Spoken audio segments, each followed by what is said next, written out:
Bonsoir à toutes et à tous, bienvenue sur Monaco Info. Voici le sommaire de ce samedi 11 février.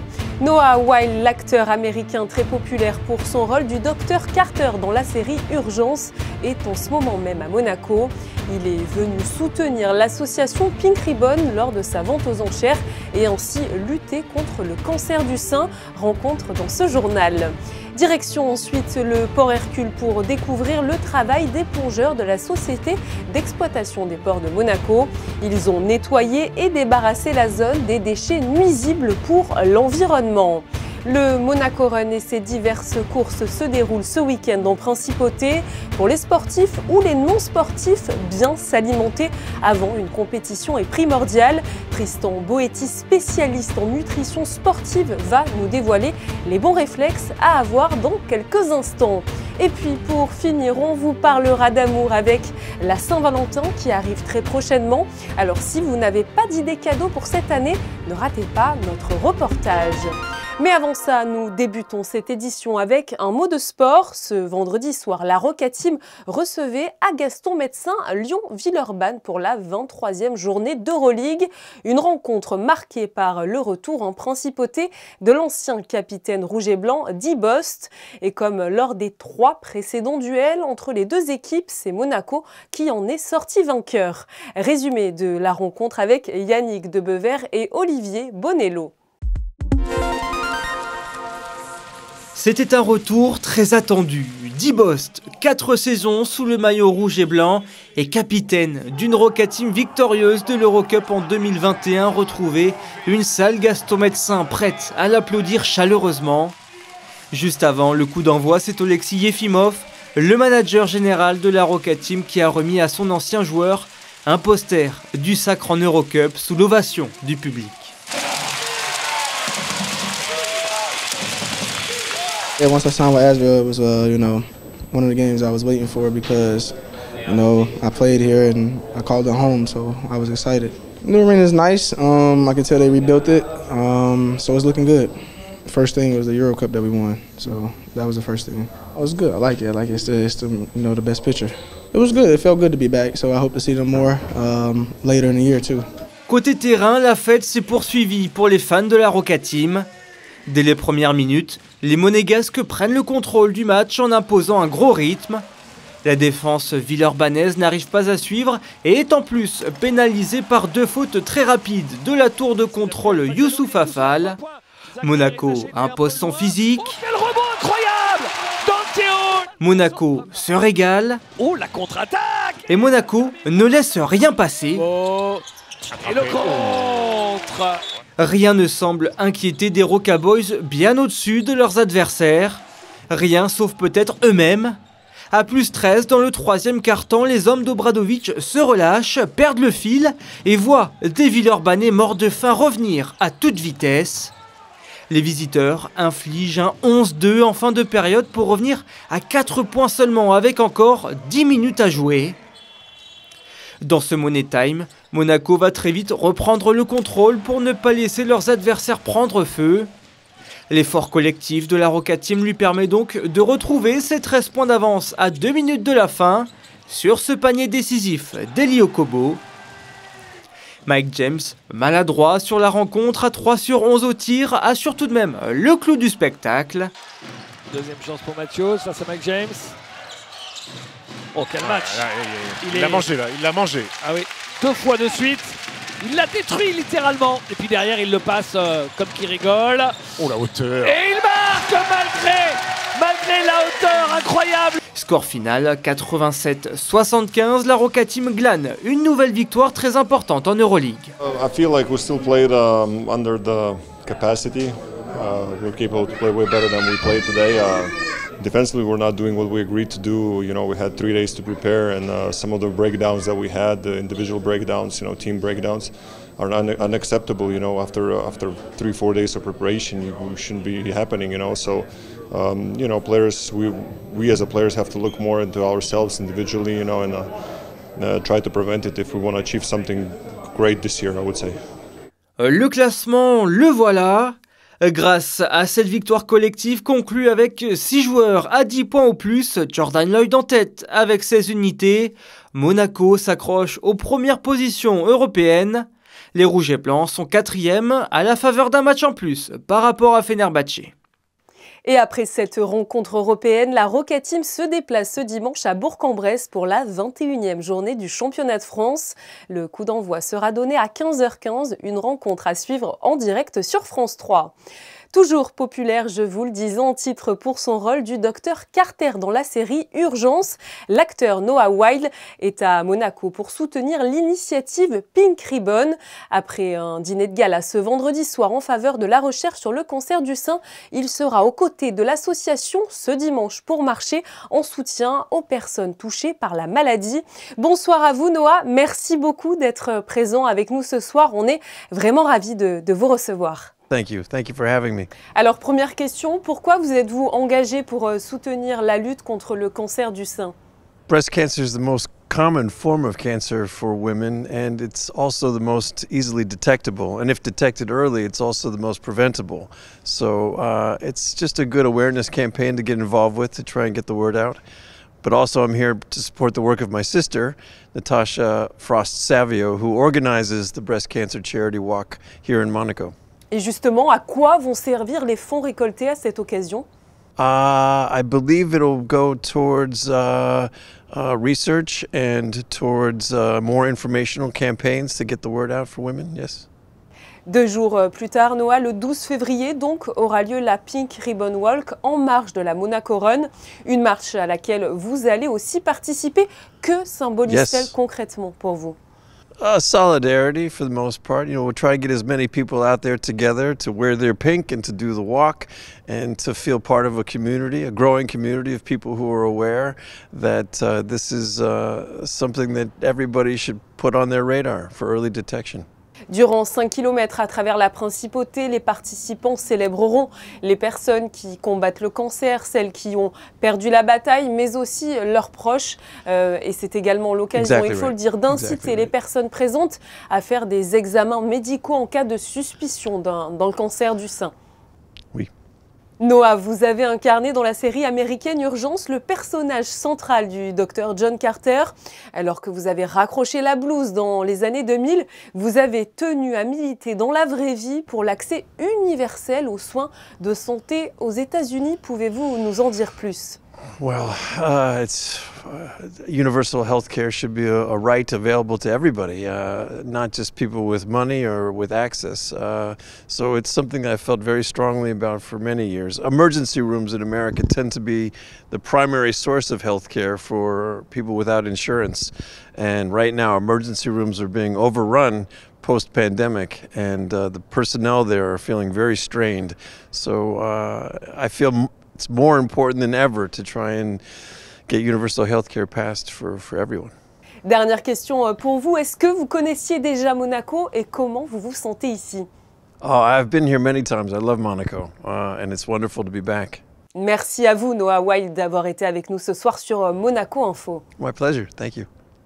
La marche de soutien Pink Ribbon partira donc du Port Hercule demain aux alentours de 10h et qui sait, vous aurez peut-être la chance de vous dégourdir les jambes juste à côté de Noah Wyle. Des marcheurs et des coureurs qui pourront en tout cas profiter d'un port sain et propre puisque cette semaine a eu lieu la traditionnelle opération de nettoyage des fonds marins. Vanessa Dessy vous en dit plus sur des images de Marie-Ève Béé. C'est une opération qui contribue à la protection et la préservation des écosystèmes sous-marins. Le nettoyage des ports permet de remonter à la surface des quantités excessives de matières polluantes et de déchets tels que des débris, des équipements, des matériaux et même des produits chimiques. Chaque année, environ 5 tonnes sont ramenées à la surface. On intervient avec des bateaux, avec des plongeurs et avec des petites barges, des bargettes, dans lesquelles on va avoir une équipe qui est au fond, qui ramasse dans des sacs ou dans des contenants un peu plus grands, qui ramasse les déchets qu'ils trouvent au fond. Et ensuite, c'est stocké sur le bateau, puis amené à terre en décharge contrôlée, donc avec un suivi des déchets. Sur une équipe, on est 4 ou 5. plus des engins de manutention pour sortir les éléments de l'eau. Et puis ensuite, on multiplie par un nombre de jours de travail qui est dépendant effectivement de l'investissement. Depuis sa création, la société d'exploitation des ports oriente ses actions en faveur d'une gestion environnementale. Certifié port propre depuis 2011 et port propre actif en biodiversité depuis 2020, son plan d'action est bien défini. On a une équipe environnement qui est là au quotidien sur le port Hercule et Fontvieille qui est dédiée au nettoyage des quais et du plan d'eau. Et on a des actions périodiques comme le nettoyage des fonds marins qui est effectué toute la semaine. Une opération indispensable pour assainir le plan d'eau. On voit bien les résultats qui sont très positifs. Tous les ans, on fait un bilan avec la société ProDive et c'est elle qui définit les zones les plus encombrées. Et on passe de zone en zone chaque année. D'année en année, le constat semble positif car la quantité de déchets est en baisse grâce à une prise de conscience générale et une sensibilisation active en principauté. On vous a parlé il y a quelques instants de la Pink Ribbon Wall qui se tiendra en marge du Monaco Run. Le Monaco Run qui a d'ores et déjà débuté ce samedi et qui se poursuivra ce dimanche 12 février.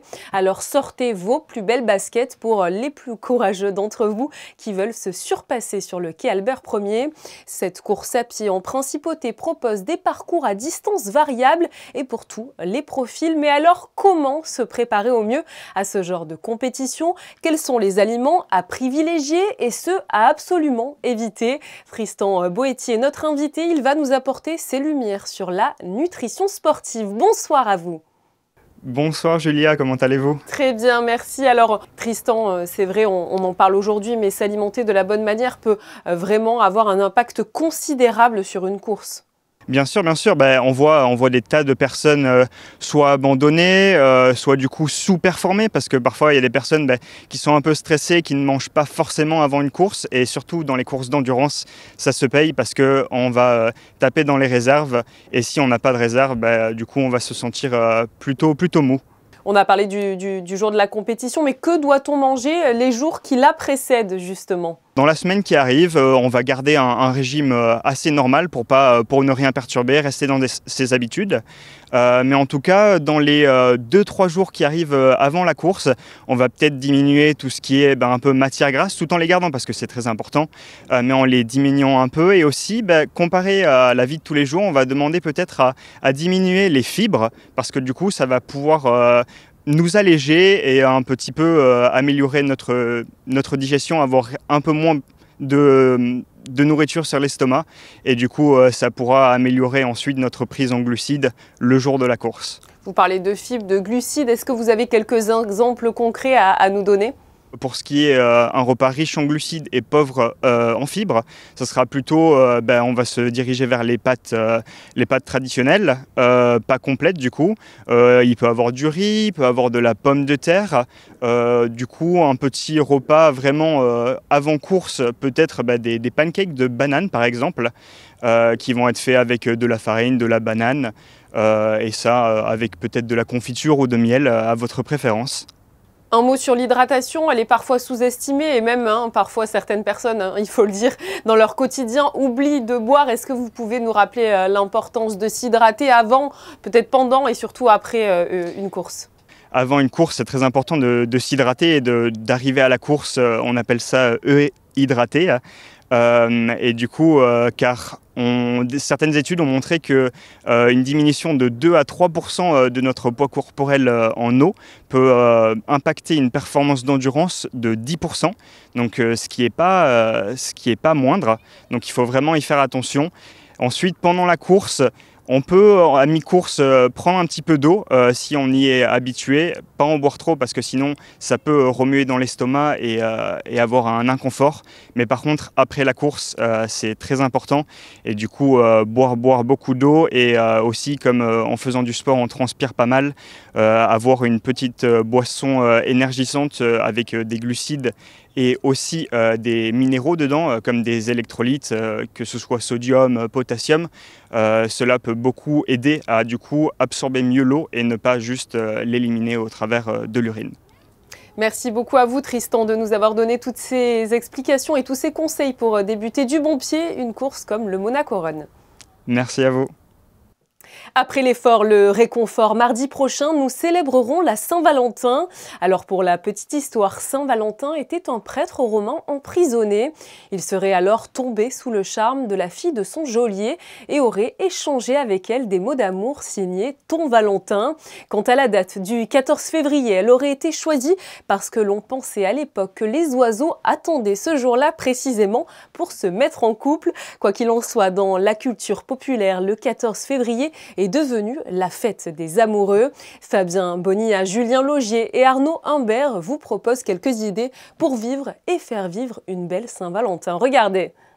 Le 14 février, une date où l'on a particulièrement envie de faire plaisir à sa ou son partenaire. Les boutiques l'ont compris, ont commencé à décorer les vitrines avec des petits ou des gros cœurs. Et difficile de ne pas commencer ce tour d'horizon concernant cette Saint-Valentin par un tour chez le fleuriste.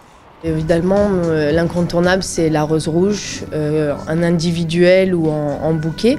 Après, c'est vrai qu'on essaye aussi beaucoup de faire des compositions sur le thème Saint-Valentin, donc le thème de rouge-rose.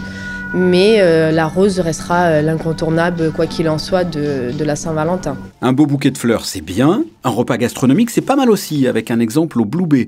Le chef double étoilé Marcel Ravin propose une soirée spéciale Saint-Valentin.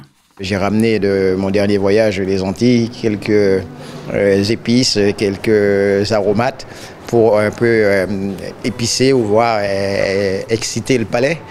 Et on a fait un menu où on travaillera autour de choses qui soient à la fois percutants, coquins, amusants.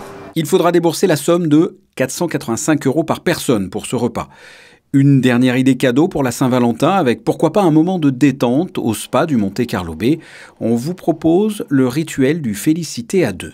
On va démarrer avec une séance de hammam, arôme et couleur, pour préparer déjà la peau à recevoir le reste des soins. Ensuite, on poursuit avec un gommage du corps, avec le gommage aromatique aux épices, avec donc du sel marin, de la poudre d'amande, de la cannelle, de la noix de muscade. Et on va terminer avec un massage, soit de 50, soit de 80 minutes, massage ayurvédique ou massage taoïste. Pour bénéficier de ces soins, il faudra compter 260 € par personne. Et pour ceux qui n'auraient pas réservé cette formule, le spa du Monte Carlo Bay propose un coffret Sésame ouvre-toi avec des produits de soins pour 55 €. Un bouquet de fleurs, un moment de détente à deux dans un spa et un dîner romantique. Voilà quelques idées pour vivre une belle Saint-Valentin. Il est l'heure de faire un point sur vos prévisions météo en principauté. Une fin de week-end très agréable vous attend, je crois. Bonsoir à vous, Vanessa. Bonsoir Julia, bonsoir à tous. Dimanche, le soleil toujours au programme pour finir ce week-end. Les températures oscilleront de 5 à 14 degrés. Le soleil se lèvera à 7h32 et se couchera à 17h57. Et nous fêterons les Félix. Comme chaque soir sur Monaco Info, nous terminons ce journal en images avec cette fois-ci des clichés signés Stéphane Dana. Il a en effet assisté à la victoire de la Roca Team pour leur 4e rencontre de la saison face à l'Asvel. Les plus belles photos de la soirée et notamment les retrouvailles de Dibost avec le public à découvrir dans une poignée de secondes. En attendant, j'en profite pour vous dire au revoir et vous remercier pour votre fidélité. Passez une très belle soirée sur Monaco Info et à très bientôt.